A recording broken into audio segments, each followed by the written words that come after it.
তো গাইস, আসসালামু আলাইকুম। সবাই কেমন আছো? আশা করি সবাই ভালো আছো। তো আজকে আমার ইংরেজি পরীক্ষা, তার জন্য আমি রেডি হতেছিলাম।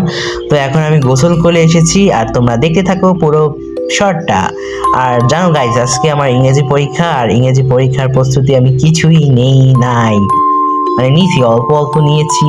তো আমার পরীক্ষা চলছে ইদানিং, টানা পরীক্ষা হওয়ার জন্য তোমাদের আমি ব্লগ ভিডিও দিতে পারছি না। সেই খবরটা দেওয়ার জন্য আজকের এই মিনি ব্লগ। তো তোমরা সবাই আগের ভিডিওগুলো একটু দেখে আসবে। আর নতুন একটা ব্লগ ভিডিও আপলোড করেছি, যেটা অলরেডি ফেসবুকে না, অলরেডি ইউটিউব চ্যানেলে আপলোড হয়ে গিয়েছে। তোমরা যারা ফেসবুক থেকে আমার ভিডিও দেখো, তারা তাড়াতাড়ি গিয়ে আমার ইউটিউবে, এই কমেন্ট বক্সে আমি লিংক দিয়ে দিব, ইউটিউবে গিয়ে আমার ভিডিওটা দেখে আসবে। তো গাইস, আজকের মিনি ব্লগটা এই পর্যন্তই ছিল। তো ভিডিওটা যদি ভালো লাগে তাহলে অবশ্যই একটা লাইক করবেন, সাবস্ক্রাইব করতে ভুলবেন না কেউ। তো ধন্যবাদ সবাইকে ভিডিওটা শেষ পর্যন্ত দেখার জন্য।